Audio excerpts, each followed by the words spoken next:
Valério, como é que você está vendo esse terremoto aí na Venezuela? Bom, muito preocupado. Creio que há uma situação dramática na Venezuela, né? Hoje o dia foi terrível em Caracas. Bom, eu diria em três notas, digamos, breves.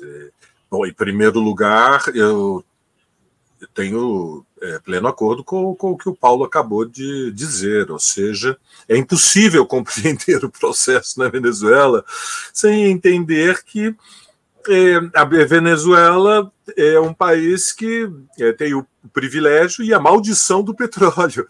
Ou seja,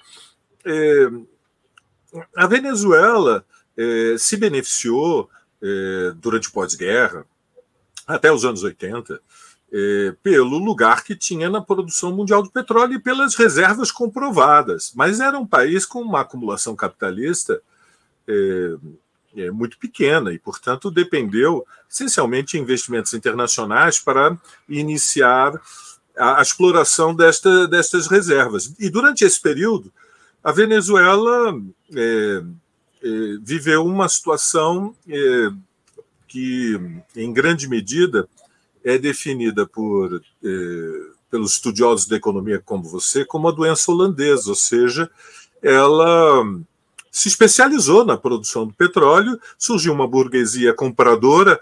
Para aqueles que nos acompanham, o conceito burguesia compradora é uma classe capitalista que fundamentalmente é uma intermediária das relações de importação e exportação. A economia da Venezuela era muito arcaica, ela dependia fundamentalmente do extrativismo, da agricultura, e o petróleo permitiu a formação de uma classe dominante desproporcionalmente rica diante de um país que era essencialmente uma ex-colônia muito atrasada. Se beneficiou de grande migração, inclusive. Muitos portugueses espanhóis foram para a Venezuela no pós-guerra. Eles importavam até panela, né, Valério?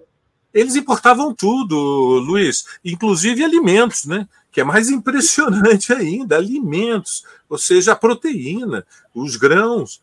E nesse contexto, portanto, uma sociedade dramaticamente desigual, uma classe dominante branca, eurodescendente, umas camadas médias que tinham fundamentalmente migrado da Europa ao final da Segunda Guerra Mundial, que ascendeu muito rapidamente e com uma forte relação quase orgânica com a classe dominante norte-americana. Ou seja, a classe dominante na Venezuela sempre teve um pé em Caracas e um pé em Miami. Eu conheci o país nesse momento, era impressionante a disparidade.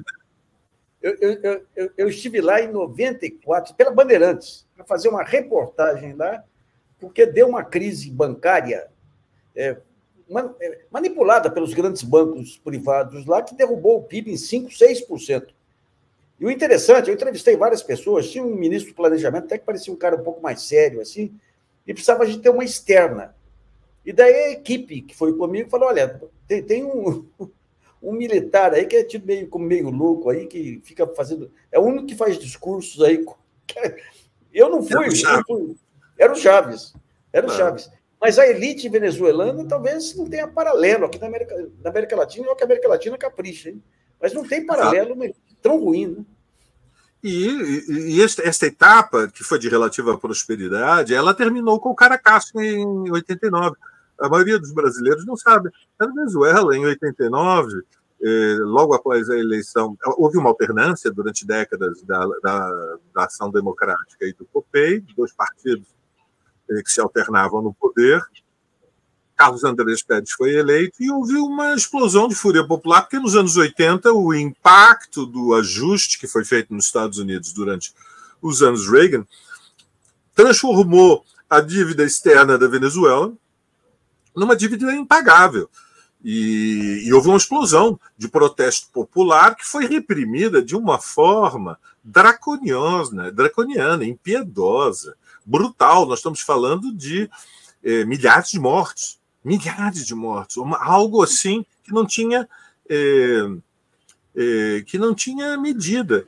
E é nesse processo que se abre uma crise que leva à divisão das Forças Armadas. Surge de dentro das Forças Armadas um movimento de oficialidade média, capitães, majores, tenentes,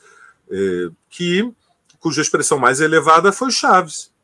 Um movimento que lembra em grande medida algo que eu tinha conhecido nos anos 70 em Portugal, durante a Revolução Portuguesa, que foi o movimento das Forças Armadas, liderado pelo Otelo Saraiva de Carvalho, e toda uma geração de militares que considerava que a guerra sem fim da ditadura salazarista, né, nesse momento liderada por Marcelo Caetano, era um projeto histórico condenado.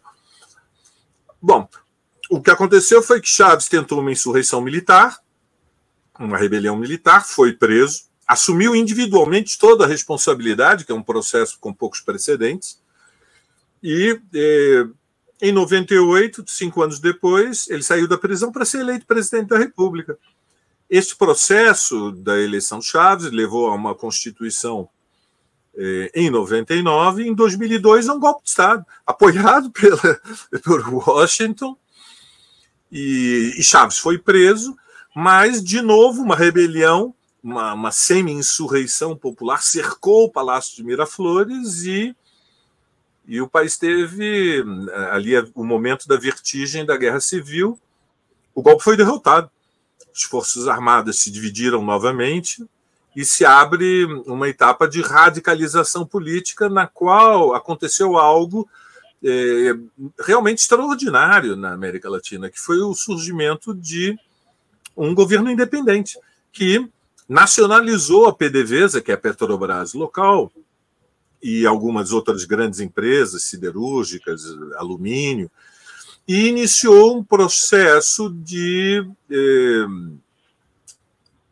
que foi denominado socialismo do século XXI, que não eram medidas socialistas, era fundamentalmente um capitalismo com forte regulação pública, a parte do Estado, que permitia que uma parte da renda petroleira, que antes era durante décadas foi apropriada unicamente pela classe dominante, fosse redistribuída na forma de políticas sociais, desde cestas básicas, passando por transferências de renda focalizada, a expansão do sistema de ensino, da saúde pública.